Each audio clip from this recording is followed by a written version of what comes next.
Assalamualaikum warahmatullahi wabarakatuh. Kembali lagi di pembelajaran pendidikan agama Islam untuk kelas 12 pada pertemuan ketiga. Nah, kali ini kita akan belajar pada bab 1. Minggu lalu saya sudah kasih e-book pendidikan agama Islam. Mari kita simak materinya. Untuk kelas 12 kita masuk pertemuan ketiga. Materi yang akan kita bahas yaitu hari akhir. Wow, backgroundnya serem banget ya. Oke, pertemuan ketiga. Jadi di sini ada sketsa kecil tentang perjalanan hidup manusia. Alur hidup manusia mulai dari, kalian bisa lihat di tampilan di belakangnya itu ada mulai dari bayi, kemudian kalian anak-anak, kemudian kalian remaja, kakek-kakek, sampai jadi yang sebagai tanda tanya, kemana setelah itu? Setelah kita mati, kemana? Oke, kita akan bahas. Kiamat. Apa itu kiamat? Terus bukti di dalam Al-Qur'annya mana? Ya, apa sebenarnya kiamat? Oke, selanjutnya apa itu hari akhir? Ya, hari akhir atau hari kiamat itu ialah hari atau suatu peristiwa yang luar biasa yang pasti akan terjadi di mana seluruh makhluk di muka bumi ini akan dimatikan semuanya. Ya. Yang ganteng, yang cantik, yang gemuk, yang kurus, semua mati. Ya, dimatikan, kemudian nanti dihidupkan kembali. Kemudian hidup lagi. Kemudian hidup lagi untuk mendapatkan perhitungan dan pembalasan atas segala amal yang pernah dilakukan. Saya rasa kalian sudah tahu semua penjelasan tentang hari akhir. Ketika nanti seluruh manusia dimatikan kembali, kemudian dihidupkan lagi untuk ditimbang atau dihisab. Selanjutnya, yaitu dalam kiamat itu ada dua macam, yaitu kiamat sugro dan kiamat kubro. Langsung saja mengenai penjelasannya. Yang pertama yaitu kiamat sugro atau kiamat kecil.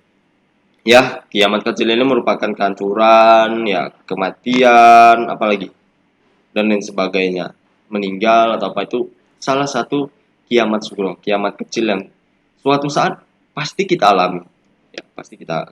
Contohnya itu ada banjir, ya, ledakan gunung Merapi, kemudian tsunami dan lain sebagainya.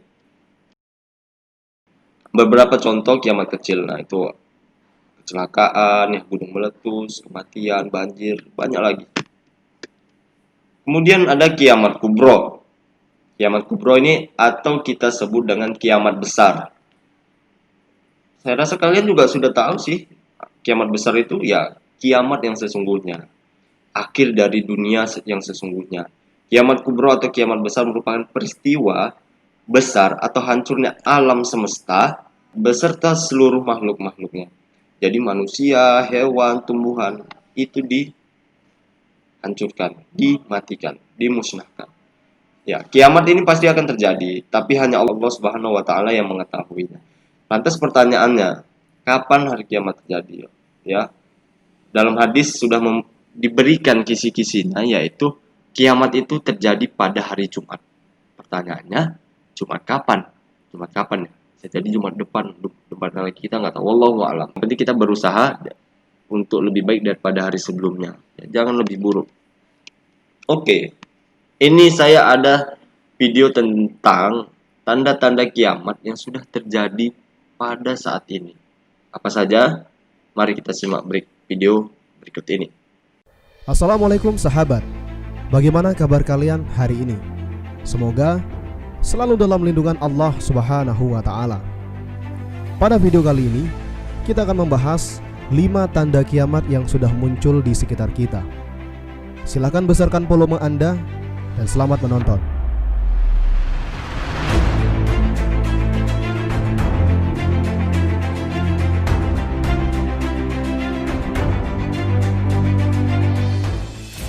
Kiamat merupakan rukun iman kelima bagi umat Islam yang dipercaya pasti akan terjadi. Namun, tidak satupun makhluk mengetahui kapan peristiwa itu akan berlangsung, karena semuanya adalah rahasia ilahi. Akan tetapi, Allah Subhanahu wa taala sudah mengabarkan tanda-tandanya melalui Rasulullah sallallahu alaihi wasallam Ada banyak sekali tanda-tanda kiamat yang pernah disampaikan oleh Rasulullah SAW.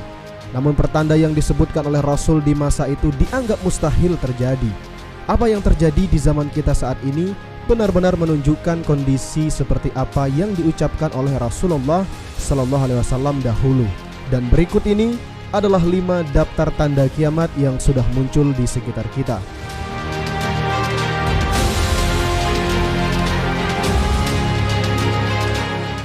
Maraknya pembangunan masjid namun sepi jamaah. Sebagian kita mungkin mengira bahwa pembangunan dan renovasi masjid merupakan tanda bahwa cahaya Islam sedang bersinar di suatu lingkungan. Dalam sudut pandang tertentu, mungkin ini ada benarnya. Namun, bila pembangunan dan renovasi masjid tidak dibarengi dengan meningkatnya jumlah jamaah dan kegiatan yang ada di masjid itu, maka berarti masjid itu tidak berfungsi dengan baik. Dari Anas bin Malik, Nabi Muhammad SAW pernah bersabda, kiamat tidak akan terjadi sampai umat Islam hanya membanggakan bangunan masjid. Hadis riwayat Ibnu Hibban. Sahabat ensiklopedia, di sekitar kita, bukankah banyak kita temukan masjid yang megah namun sepi jamaah? Bisa jadi ini adalah salah satu pertanda bahwa kiamat akan segera datang. Wallahu a'lam, hanya Allah yang tahu.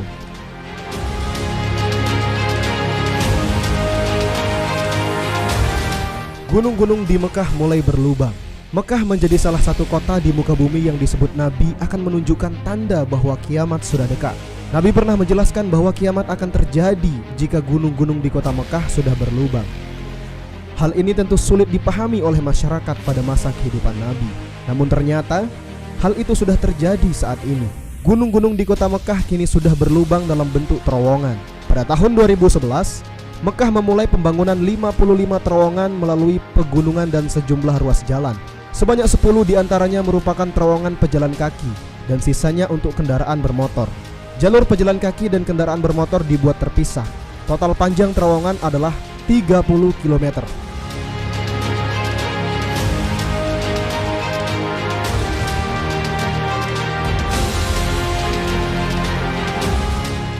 Bangunan tinggi melebihi gunung. Nabi Muhammad SAW pernah mengabarkan bahwa salah satu tanda kiamat sudah dekat adalah ketika banyak bangunan yang tingginya melebihi gunung. Arab Saudi saat ini tengah membangun gedung tertinggi di dunia hingga menembus awan. Rencananya, tinggi gedung bernama Jeddah Tower ini lebih dari 1 km dan akan mengalahkan Burj Khalifa yang selama ini memegang rekor sebagai gedung tertinggi di dunia yang ada di Dubai. Dalam sebuah riwayat dijelaskan bahwa pada suatu hari malaikat Jibril menemui Rasulullah dengan wujud manusia. Ia datang dengan mengenakan pakaian yang teramat putih dan warna rambut yang hitam kelam. Ia datang berdialog dengan Rasulullah dan memberikan pengajaran kepada sahabat. Jibril bertanya tentang Islam, iman dan ihsan. Kemudian Jibril bertanya tentang tanda kiamat. Di antara jawaban Nabi ialah, dan bila engkau menyaksikan mereka yang berjalan tanpa alas kaki, tidak berpakaian, fakir, dan pengembala kambing kemudian berlomba-lomba membuat bangunan yang tinggi. Hadis riwayat Bukhari. Di hadis lain disebutkan kemudian sahabat Ibnu Abbas bertanya, wahai Rasulullah, dan siapakah para pengembala orang tidak memakai sendal dalam keadaan lapar dan yang miskin itu? Beliau menjawab, orang Arab.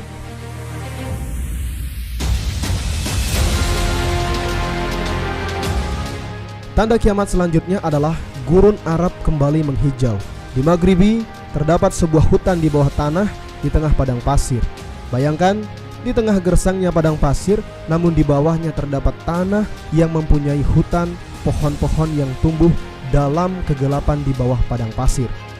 Pada tahun 2012, satu penelitian telah menemukan adanya jaringan dari sungai dan danau yang sangat besar dan luas di bawah gurun pasir. Profesor Michael Petraglia dari University of Oxford melakukan penelitian di padang pasir di Semenanjung Arab yang pada akhirnya mendapati bahwa ternyata adanya gurun pasir yang gersang tetapi menyembunyikan jaringan sungai dan hutan yang luas di bawahnya. Sesungguhnya fakta ilmiah telah membuktikan bahwa di bawah gurun pasir Arab sebelumnya ditumbuhi oleh berbagai tumbuh-tumbuhan dengan sumber air yang terdapat di sekitarnya. Para ilmuwan juga mencoba untuk memprediksikan masa depan di wilayah tersebut. Hal ini tentu tidak lepas kebenarannya dari apa yang pernah disampaikan oleh Rasulullah. Rasulullah Shallallahu Alaihi Wasallam pernah bersabda, tidak akan tiba hari kiamat hingga tanah Arab kembali hijau penuh dengan tumbuhan dan sungai-sungai. Hadis riwayat Muslim.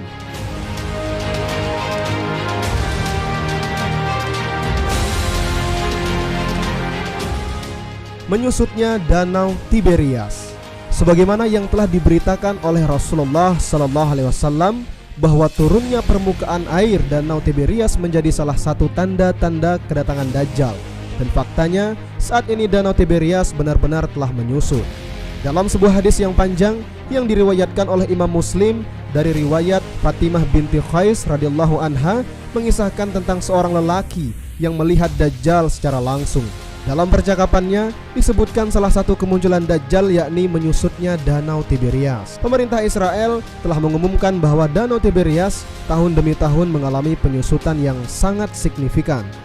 Zionis Israel dilanda kepanikan akan menyusutnya Danau Tiberias, mengingat danau ini merupakan sumber utama kebutuhan air mereka. Bahkan pemerintah Israel memberikan peringatan khusus kepada masyarakatnya untuk menghemat air. Penyusutan yang signifikan pada Danau Tiberias ini selain menyebabkan kepanikan penduduk Yahudi, juga menyebabkan munculnya pulau kecil di tengah danau. Sahabat ensiklopedia, demikian video yang dapat kami sampaikan kali ini.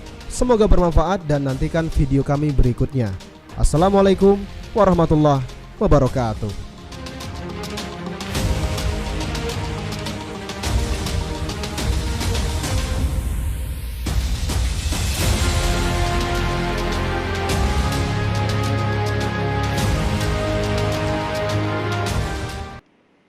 Oke, itu tadi tayangan tentang tanda-tanda kiamat yang sudah terjadi. Jadi, ya, kita harus berpikir, jadi apa kita ke depannya? Jangan kita gini-gini aja, jangan kita yang tadinya malas sholat, itu terus-terusan malas sholat. Ya, ingat yang kita juga pernah tonton videonya, dunia ini pasti sebentar lagi, nggak lama lagi akan berakhir. Karena kita ini udah di masanya, sudah di dalam fasenya. Jadi saya berhusnuzon, dunia pasti sebentar lagi akan berakhir. Untuk apa itu kita percayai? Intinya agar ibadah kita lebih baik. Itu jadi motivasi beribadah untuk kita, untuk kalian, untuk semuanya. Agar kedepannya kita jadi lebih baik. Ya, jangan sama aja. Maksudnya jangan, ya semalam kita nggak sholat, masa hari ini kita nggak sholat juga. Oke. Ya, jadi tugasnya tentang pertemuan ketiga ini untuk kelas 12, ringkaslah di buku catatan kalian tentang pertemuan ketiga ini. Mau itu tentang videonya, mau itu tentang materinya, kalian ringkas, kemudian kalian foto. Ya, ini udah kalian tulis di buku tulis, di buku catatan, kemudian kalian foto, kemudian upload di link yang telah saya kasih. Ya, demikian itu saja yang saya sampaikan. Lebih dan kurang saya mohon maaf. Assalamualaikum warahmatullahi wabarakatuh.